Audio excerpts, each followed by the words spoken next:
তখন আমার বয়স 12। সাইকেল চালাতে গিয়ে ভুলবশত অ্যাক্সিডেন্ট হয় আমার। তারপর থেকে হাঁটুর ব্যথার যন্ত্রণা। আম্মু প্রায়শ ওষুধ বলে আমায় একটা ইঞ্জেকশন দিত। ছোট ছিলাম তখন, ভেবে নিয়েছিলাম ওষুধ হবে, কিন্তু না। আম্মু সেদিন থেকে ওষুধের নাম করে আমায় নেশা দিত। নেশার বিষয়টা জানতে পারি এইচএসসি পরীক্ষা যখন দিচ্ছিলাম। আম্মু ফোনে কারোর সাথে বলছিল আমায় নেশা দেওয়ার কথা। লুকিয়ে শুনে নিয়েছিলাম। লম্বা সময় নিয়ে নেশা দেওয়ার জন্য আমি নিজের মাঝে থাকতাম না। আমার মস্তিষ্ক ছিল তখন আম্মুর দখলে। যখন আম্মু আমায় যা করতে বলতো তাই করতাম। উষান ভাই, তোকে যে 2বার ছাদ থেকে ধাক্কা দিয়ে ফেলে দিতে চেয়েছি, আরও অনেকভাবে আহত করতে চেয়েছি, সব আম্মুর কথায়। নিজেকে তখন আমি কন্ট্রোল করতে পারতাম না।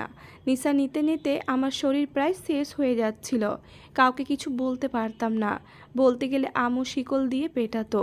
তারপর একদিন শুনলাম আম্মু আমায় বিক্রি করে দেওয়ার চিন্তা ভাবনা করছে, দেহ ব্যবসায় এলিয়ে দিতে চাইছে। সেদিন খুব সাহস করে নিজের মস্তিষ্কের সাথে যুদ্ধ করে পাড়ি দিলাম কলকাতা। আমার কাছে টাকা ছিল না। জীবনে প্রথমবার জান ইজ্জত বাঁচাতে সোনা টাকা নিয়ে পালিয়ে গেলাম। তখন আমার মস্তিষ্কে ছিল না কাউকে কিছু বলা উচিত। শুধু মনে হচ্ছিল বাংলাদেশ ছাড়তে হবে, এই নরক থেকে বের হতে হবে। কলকাতায় হোটেলে কাজ করতাম, ছোট একটা বাসা ভাড়া করে থাকতাম। শরীর মন মস্তিষ্ক যখন সুস্থ হলো তখন মনে হলো বাংলাদেশে ফেরা উচিত। ফিরে শুনি আম্মু সবার কাছে রটিয়েছে আমি এক ছেলের সাথে পালিয়েছি। কিছু বলিনি, মুখ বুজে সহ্য করে তোর ঠিকানা জোগাড় করেছি। তারপর এখানে আসা। আমায় মাফ করে দে উষান, আমি সত্যিই তোকে কখনো নিজ ইচ্ছাতে প্রাণে মেরে ফেলতে চাইনি। উমাইসা হু হু করে কেঁদে উঠল। উপস্থিত 6জন ব্যক্তি তখন নিস্তব্ধ, অন্তর আত্মা কাঁপছে। মস্তিষ্কের অবস্থা বেহাল তাদের। নিজের আপন জন্মদাত্রী মা কখনো সন্তানের সাথে এতটা কলুষিত আচরণ করতে পারে? একজন মানুষ একজন মা হিসেবে কতটা ভয়ঙ্কর, উষা তা আবারও প্রমাণিত হলো। প্রতিটা সন্তানের প্রশ্রয়স্থল, স্বস্তির স্থান, ভরসাযোগ্য ব্যক্তি এবং সকল ঝামেলা থেকে শান্তি প্রদানের অন্যতম ব্যক্তি হয় মা। দিন শেষে সেই মা যদি এতটা কুৎসিত মনের হয়, তাহলে সন্তানের কি হাল হবে? তীব্র কান ঝাঁকিয়ে বলল, উষা, উনি না একজন মা, না মানুষ, সে একজন নরপিশাচ। মায়ের জাতকে কলুষিত করেছে। উষান সব সময়কার মতো শান্ত। সর্ব পরিস্থিতিতে শান্ত থাকা তার একান্ত ব্যক্তিত্ব। উজানের মতো রাগী নয় সে। নির্বিকার রূপে উষান এসে বসল বোনের পাশে। আদুরে হাতে স্পর্শ করল এক গুচ্ছ কৃষ্ণ কালো কেশ। উমাইসা ক্রন্দরত অবস্থায় উষানের বক্ষস্থলে ঝাঁপিয়ে পড়ে। সময় অতিবাহিত হওয়ার সাথে সাথে ক্রন্দনের পরিমাণ দ্বিগুণ হচ্ছে। মীরা উদ্বিগ্ন হয়ে বলল, আপু কাঁদবেন না প্লিজ, আপনার ক্ষতি হবে অনেক। এমনিতেই আপনি অনেক দুর্বল। নেশার এফেক্টে আপনার হার্ট দুর্বল করে দিয়েছে। মীরা উষানকে ইশারায় উমাইসাকে শান্ত করাতে বলল। উষান কয়েকবার বলল বোনকে চুপ হতে, শান্ত হতে, কিন্তু উমাইসার অবস্থা বেগতিক। শেষে তপ্ত শ্বাস ফেলে উষান দক্ষ হাতে উমাইসার কাঁধে ইঞ্জেকশন পুশ করে দিল। তৎক্ষণাৎ ঘুমে কাতর হয়ে পেছনে হেলে পড়ল উমাইসা। বোনকে সঠিকভাবে শুইয়ে দিয়ে উঠে আসে উষান। সঙ্গে সঙ্গে দিগন্ত বলে ওঠে, স্যার, ম্যামকে এখন কোথায় রাখবেন? উমাইসা ম্যামের প্রাণ শঙ্কা রয়েছে। আর ডাক্তার না বলল ম্যামকে স্বাভাবিক করতে খোলামেলা জায়গায় নিয়ে যেতে? উষান নিষ্প্রাণ কণ্ঠে বলল, মীরার সাথে আমরাও চট্টগ্রাম যাচ্ছি। আমার 4 দিনের ছুটি আছে, প্রস্তুতি নাও সবাই।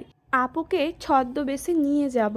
উষা তো ঢাকায়, চট্টগ্রাম নিয়ে আপুর মাইন্ড ফ্রেশও সহজে করা যাবে। উজান তৎক্ষণাৎ ফোন কেটে বলল, তোরা যা ভাই, আমি আসতে পারবো না, থানায় জরুরি কাজ আছে। আমি বরং তোদের সাথে সিক্রেট 2জন পুলিশ দিয়ে দিব, তোদের সর্বক্ষণ সুরক্ষা দিবে। পুলিশ দরকার নেই, গার্ড আছে আমার। তাহলে তো হলোই, আজ থাকছি, কাল সকালে যাব। রেস্ট কর, ঘুমিয়ে পড়তে পারিস সবাই। আমি জেগে আছি, আপুকে আমি দেখব। সকলে সম্মতি জানায়, শুধু মীরা বাদে। সে জেদ ধরেছে উমাইসার পাশে থেকে আজ রাত নির্ঘুম কাটাবে। কয়েকবার চোখ রাঙানি দিলেও মীরা উষানকে তোয়াক্কা করেনি। পরিশেষে সকলে আলাদা রুমে চলে যায় ঘুমাতে। মীরা বেলকনিতেই আছে। এতপর তার কিছুক্ষণ পর সেখানে উপস্থিত হয় উষান। এসে গা এলিয়ে দেয় সে বেতের সোফায়। মীরা ভুরুকুটি কুঁচকে নিয়ে বলল, আমার বানানো কফি খেতে পারবেন না? তো এখন আমার বাসায় সানন্দে থাকছেন কিভাবে? জবাব এলো খানিকক্ষণ বাদে। উষান ভরাট কণ্ঠে বলল, এটা শুধু তোর বাসা না মীরা, এটা রুহিরও বাসা। রুহিকে আমি নিজের ছোট বোনের মতো দেখি। ছোট বোনের বাসায় সানন্দেই তো থাকা উচিত, রাইট? মীরা ঠোঁট বাঁকিয়ে বহির্ভাগে দৃষ্টিপাত নিক্ষেপ করে। লোকটা চালাক বেশ, সব প্রশ্নের উত্তর যেন ঠোঁটের ডগায় থাকে। কখনোই সে উষানকে ঠিক মতন কথার প্যাচে ফেলে কাবু করতে পারল না। ব্যর্থতা। উষান অনায়াসেই নেত্রযুগল বন্ধ করে নিয়েছে সেই কখন। যন্ত্রণা হচ্ছে মাথায়, আশপাশ দেখায় ব্যস্ত মীরা। এক পলক উষানের পানে দৃষ্টি ফেলে, সঙ্গে সঙ্গে থমকানো অনুভূতি অনুভব হলো তার। বহু বছর পর আজ আবারও খুঁটিয়ে খুঁটিয়ে দেখার ইচ্ছে হলো পাথর মানবটাকে। উষানের গায়ের রং উজ্জ্বল শ্যাম বর্ণের, সহজ বর্ণনায় তাকে হলুদ ফর্সা বলা চলে। বাদামি রঙের চুল, ঘন কালো নেত্র, ওপরে ভুরুক যুগল। প্রতিদিন কড়া নিয়মে শারীরিক ব্যায়াম করার ফলস্বরূপ ফিটফাট বডি। লম্বায় বিশাল, 5 ফুট 9 তো হবেই। মীরার বোধগম্য হলো। তবে কয়েকদিন ধরে মুখের সেই প্রাণোচ্ছল সতেজতা নেই। মুখশ্রী শুকিয়ে কাঠ, লালচে বাদামি সংমিশ্রণের উষ্ঠধর যুগল শুষ্কতায় চৌচির। গালের চাপ দাড়ি বেড়েছে অনেক। শীতল অনিল শাঁসা শব্দে এসে বাদামি রঙা একগাছি কেশ উষানের মুখশ্রীর ওপর এসে পড়ল। তবুও নেত্রযুগল উন্মুক্ত করার কোনো তাড়না নেই উষানের মাঝে। ঘুমিয়ে কুপকাত নাকি? দৃষ্টিপাত গভীর চাহনি সরিয়ে অন্যত্রে ছুঁড়ে ফেলে মীরা।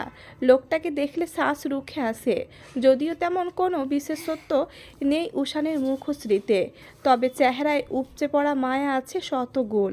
এই দিকটা মীরাকে পদে পদে আকৃষ্ট করে, দুর্বল করে ফেলে। কাছে আয় তো মীরা, ভরাট কণ্ঠ। মীরা চমকিত হয়ে পেছনে ফিরল। উষান তখন তার এক হাত দিয়ে মাথার ঘন কালো কেশে হাত ডুবিয়ে চুল জোরে জোরে টানছে। মীরা চমকে বলে উঠল, কেন? কিসের জন্য? কি কারণে? আয় আগে, তারপর বলছি। উষানের কণ্ঠে যন্ত্রণার আভাস। মীরা নিভল। বক্ষস্থল কেমন চিনচিন করছে হুট করেই। লোকটার কণ্ঠ এমন শোনালো কেন? এস্তো পায়ে এগোলো মীরা। উষানের পাশের বেতের সোফায় গিয়ে বসলো সে। উদ্বেগ নিয়ে বলল, আরে ওকে? উষান নেত্রযুগল উন্মুক্ত করল। নেত্র জোড়ার সাদা অংশ রক্তিম, টলমলে চাহনি। মীরা ভড়কালো, কি আশ্চর্য! এর আবার কি হলো? উষান কণ্ঠ খাদে নামিয়ে বলল, আমার মাথায় খুব যন্ত্রণা হচ্ছে মীরা। চারিদিকের এত ঘটনা আমি নিতে পারছি না। একটা রিকোয়েস্ট রাখবি? বলুন।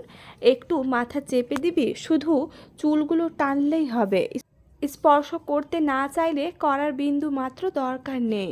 উষানের কণ্ঠে আকুতি প্রকাশ পেল। মীরা মনে মনে ভাবল, আপনি এমন আকুতি মিনতি করে না বলে আমায় আদেশ স্বরূপ কথাটা বললেও আমি পালন করতাম আপনার আদেশ উষান। তনদ্ধ কিয়ৎক্ষণ চুপ রইল মীরা, তারপর উঠে চলে গেল। উষান তপ্ত শ্বাস ফেলে নেত্রযুগল ফের বন্ধ করে নিল। এমনটাই প্রাপ্য সে।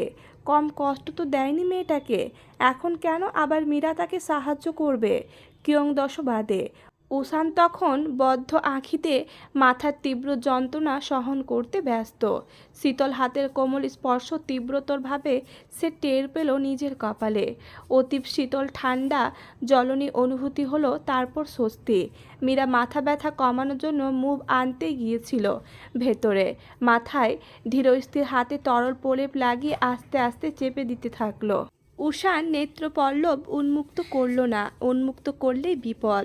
তার চোখ কথা বলে, হাসে, কাঁদে, রাগ প্রকাশ করে, দুঃখ বিলাপ করে, আরও কত কি অনুভূতি প্রকাশ করে ফেলে। মনোযোগ দিয়ে দেখলে বোঝা যায় চোখের ভাষা, তবে মনোবিজ্ঞানী ছাড়া স্পষ্টতা কেউ এই চাহনি সম্পর্কে সঠিক ধারণা রপ্ত করতে পারবে না। এদিকে মীরা তো মনোবিজ্ঞানের ছাত্রী। আপাতত যে অনুভূতি ফুটে উঠেছে তার নেত্রপাতায়, তা সে দেখাতে বিন্দু মাত্র ইচ্ছুক নয়। তারপর ঘোর নীরবতা পালন। মীরা মৌনতা ভেঙে বলল, তুলসীর সাথে আপনার সম্পর্ক কি বলুন তো? ও আপনাকে জেলে কেন পাঠালো, তাও মেন্টালিটি হ্যারেস করার মিথ্যা অভিযোগ দিয়ে? উষান ঠোঁট বাঁকিয়ে হাসল, মৃদু কণ্ঠে বলল, জেনে গেছিস তাহলে? ওয়েল সো, তুলসী আমার এক্স গার্লফ্রেন্ড ছিল। উষান তুর্সির প্রেমের সম্পর্কটা ছিল 2 বছর 5 মাসের, বেশ দীর্ঘ সময়। উষান এবং তুর্সি দুইজনের প্রথম সাক্ষাৎ ঘটে হসপিটালে। বেমিসাল রূপে বাইক চালাতে গিয়ে উষান অ্যাক্সিডেন্টের শিকার হলে তুর্সি তাকে মুমূর্ষু অবস্থাতে হাসপাতালে ভর্তি করে। সেই দিনই প্রথম সাক্ষাৎ দুইজনের। তুর্সি মাকে নিয়ে ঢাকাতেই থাকতো। উষানের বিল্ডিংয়ের পাশে ছিল তার বাসা। ছাদ থেকে প্রায়শ চোখাচোখি হতো দুইজনের। কখনো কথা বলতো না উষান।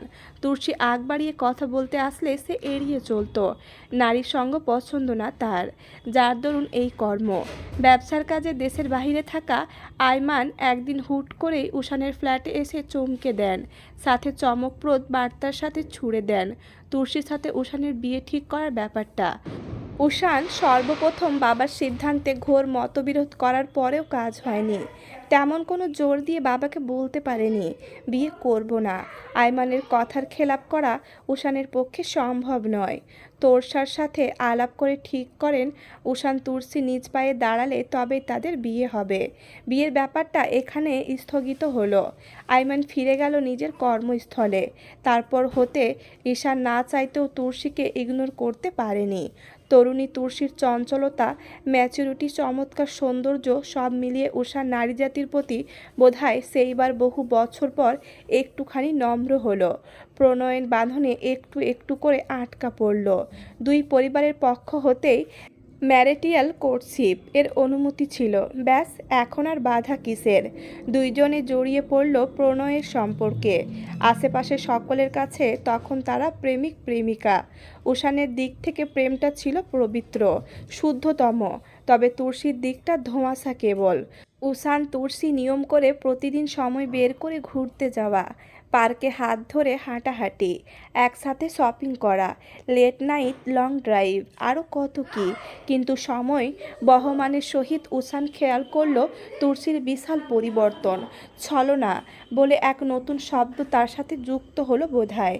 বছর দুয়েক পার হতেই তুর্সি সম্পর্কে আনবো না উষানের সাথে পদে পদে অকারণে ঝগড়া, রাগারাগি প্রকাশ। হুট করে এমনটা হওয়ার কারণ উষান খুঁজে পেল না। 5 মাস পেরোতে না পেরোতেই মিলল তুর্সির পরিবর্তনের কারণ। সম্পর্ক ভাঙার জন্য তার কত কি উদ্ভট বক্তব্য। উষান বেকার, উষানের পরিবার নিম্নতর। কথাগুলো যখন তুর্সি ক্যাফেতে বসে বলল, উষান চরম মাত্রায় রেগে সেই প্রথমবার কোনো নারীর গায়ে আঘাত তুলল। থাপ্পড় মেরে বসলো পরাপর দুটো, নিয়ন্ত্রণহীন হয়ে। কড়া কয়েক কথা অপমান করে সে চিরতরে সরে আসলো তুর্সি থেকে। তার কয়েকদিন পর সকালে তার ফ্ল্যাটে তুর্সি পুলিশ নিয়ে হাজির হয়। অভিযোগ করে তাকে মেন্টালি হ্যারেস করেছে উষান কয়েক মাস সম্পর্ক ভাঙার জন্য। তাকে কাল রাতে ফ্ল্যাটে ডেকে জোর জবরদস্তি করার চেষ্টা করেছে। মিথ্যা কথা বলা শেষে এডিটেড এক ভিডিও প্রদান করে তুর্সি। সেই ভিডিওতে ছিল প্রথম সে যেদিন উষানের ফ্ল্যাটে এসেছিল সম্পর্কে থাকাকালীন, সেই দিন ইচ্ছেবশতই উষানের ঘনিষ্ঠ হওয়ার চেষ্টা করে। সেটাকে এডিট করে বিশ্রী বানিয়েছে। উষানের পাশের ফ্ল্যাটের মানুষদের দ্বারা মিথ্যা বক্তব্য পেশ করে উষানকে সেদিন জেলে ঢোকাতে সফল হয়েছিল বটে। তার কয়েক মাস পর উপযুক্ত প্রমাণে বেরিয়ে আসে জেল থেকে উষান। তারপর আর কোথাও তুর্সির হদিস পায়নি সে। জানতে পারেনি কেন সে এমনটা করলো। মিথ্যা অভিযোগ করে জেলে পাঠানোর কারণটা আজও খুঁজে পায়নি উষান। তুর্সিকে খুঁজেছে কিন্তু পায়নি। দেশ ছেড়ে চলে গিয়েছিল তুর্সি। শেষে কয়েকদিন পূর্বেই দিগন্ত দ্বারা বার্তা মিলেছে তুর্সির বর্তমান অবস্থান যশোরে। সে সিআইডি অফিসার পদে অন্তর্ভুক্ত আছে। মীরা এই নিয়ে দ্বিতীয়বার কথাগুলো স্বাগতোক্তি করল। তার অন্তঃকরণের দশা বেহাল প্রায়। এই তবে কারণ তার প্রপোজাল রিজেক্ট করার। তুর্সি উষানের প্রেমিকা ছিল। উষান ভালোবাসত তুর্সিকে। এই কথাগুলো যতবার স্বাগতোক্তি করেছে মীরা, ততবারই কষ্টে তার বক্ষস্থল কেঁপে কেঁপে উঠেছে। ইস, একতরফা ভালোবাসার এতটা কষ্ট কেন? মীরা, আমি আসছি, কাজ আছে। সেই কাজ শেষ করে তবেই ফিরব। আপুকে দেখে রেখো কষ্ট করে। আমি আসার পরে একসাথে চট্টগ্রামের জন্য বের হব। উষানের ভরাট কণ্ঠ। মীরা চমকে ডিভান থেকে উঠে শটান হয়ে বসল। উষান দাঁড়িয়ে, তার পেছনে ঘুমে ঢুলছে তীব্র। উজান দিগন্ত উঠে দাঁড়িয়ে উষানের নিকটবর্তী আসলো মীরা। জিজ্ঞেস করলো, ব্রেকফাস্ট না করে চলে যাচ্ছেন কেন? বসুন, আমি ব্রেকফাস্ট দিচ্ছি। হুম, আর দরকার নেই, অলরেডি লেট হয়ে গেছে অনেক।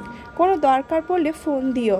চারজন দ্রুত পদে বের হলো। মীরা তপ্ত শ্বাস ছেড়ে দরজা লাগিয়ে পূর্বের ন্যায় ডিভানে এসে বসলো। উসান তাকে এখন আর তুই করে সম্বোধন করে না, তুমি বলে সম্বোধন করে। মীরা কারণ জিজ্ঞেস করেছিল। উসানের প্রতি উত্তর ছিল এরূপ, কিছুটা তোমার এবং আমার মাঝে তেমন কোনো আত্মীয়তা নেই, কাজই নয় যে তোমাকে আমার তুই বলার অধিকারটা থাকবে, তাই তুমি বলবো। এতদিন তুই বলার জন্য সরি। মীরা আহত হয়। উসান কি তাকে একটু আপন মনে করে না? উসানের মুখে তুমি ডাকটা ভীষণ মিষ্টি লাগে বই কি, তবে তবুও কোথাও যেন এক শূন্যতা থাকে। গোধূলি বেলা, বিকেলের শেষাংশ চলছে মেদিনীতে। বাতাসে বহমান আমের মুকুলের মিষ্টি সুগ্রাহান। পশ্চিমে হেলে পড়েছে হলদেটে সূর্য, জানান দিচ্ছে তার বিদায় বার্তা। নামবে ঘোরতর আধার কিয়ংদশ এর মাঝে। বহির্ভাগ হতে দৃষ্টি সরিয়ে মীরা ব্যস্ত হয় ব্যাগ গোছাতে। তাকে সাহায্য করছে উমাইসা। মেয়েটা স্বাভাবিক হয়েছে বেশ খানিক। মীরা রুহি দুইজনের সাথেই হেসে কথা বলছে। মীরা স্বস্তি পায় এতে কিছুটা। সে ভেবেছিল ঘুম থেকে ওঠার পর উমাইসা হয়তো অনেকটা অস্বাভাবিক আচরণ করবে। উমাইসার মুখশ্রীতে হঠাৎ ক্লান্ততা ফুটে ওঠে। মীরা তা খেয়াল করে চটপট বলল, আপু তোমার আর হেল্প করা লাগবে না, তুমি বসো, রেস্ট করো, আমি পারবো। উমাইসা বিরোধিতা প্রকাশ করে বলল, না তা কি করে হয়, এত কাজ একা হাতে সামলাতে তোমার কষ্ট হবে মীরা। একটুও কষ্ট হবে না, বসো তুমি, আমি না হয় রুহির থেকে হেল্প নিব। উমাইসা অনিচ্ছা সত্ত্বেও বসলো। মীরা উঁচু কণ্ঠে রুহিকে দুই একবার ডাক দেওয়ার পর কক্ষে হাজির হয় রুহি। তার মুখশ্রী ফ্যাকাশে বিবর্ণ, উষ্টাধর শুকিয়ে চৌচির, কালো ঘন কেশের দল সম্পূর্ণ এলোমেলো। মীরা উমাইসা দুইজনেই চমকে উঠল রুহির বেশভূষা দেখে। কিয়ৎ বিচলিত কণ্ঠে মীরা বলে উঠল, তোর আবার কি হলো, এমন পাগলের বেশভূষায় ঘুরতেছিস যে? রুহি সশব্দে বসল ভূমিতে। মুখশ্রীতে কৃত্রিম ক্রন্দন ভাব টেনে বলল, দোস্ত ব্রেকআপ হয়ে গেছে আমার। মীরা ফিক করে হেসে দিয়ে বলল, এই নিয়ে কত নাম্বার ব্রেকআপ হলো তোর, 6 নাকি 7? রুহি নাক টেনে বলল, 7?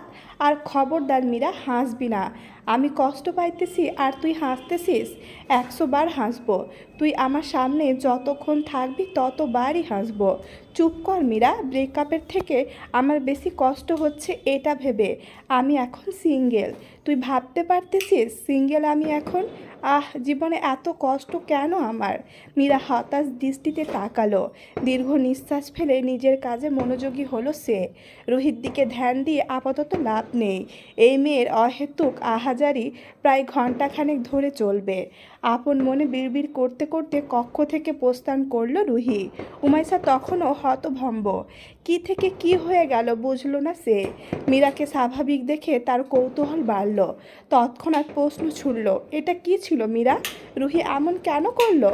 যতদূর বুঝলাম ব্রেকআপ হয়েছে দেখে এমনটা করলো, কিন্তু 6-7 নাম্বার মানে? মীরা মলান হেসে বলল, রুহির ব্রেকআপ হওয়ার নতুন কিছু নয় বুঝলে আপু, এর আগে আরও 6টা রিলেশনে ছিল। 2-3 মাস পরপরই ব্রেকআপ করে ফেলে। She is a playgirl. Umaisa বিস্মিত কণ্ঠে বলল, এমনটা করার কারণ নাকি অযথায়? আছে কারণ, অন্য একদিন বলবো তোমায়। উমাইসা খেয়াল করলো মীরার মুখশ্রীতে সুপ্ত পরিবর্তন, অদৃশ্য যন্ত্রণার বহিঃপ্রকাশ কী। মীরা ঘড়িতে সময় দেখল। উসান তাকে দুপুরে ফোন করে বলেছিল 3 জনকে তৈরি হয়ে থাকতে বলেছে। রাতে ফিরে এসে রওনা দিবে বিলম্ব দেরি না করে। রজনীর দ্বিতীয় প্রহর, ঘড়ির কাঁটা তখন 12টা ছুঁই ছুঁই। ট্রেনে ওঠার 20 মিনিট পেরোতে না পেরোতেই কেমন শ্বাস রুখে আসছে মীরার।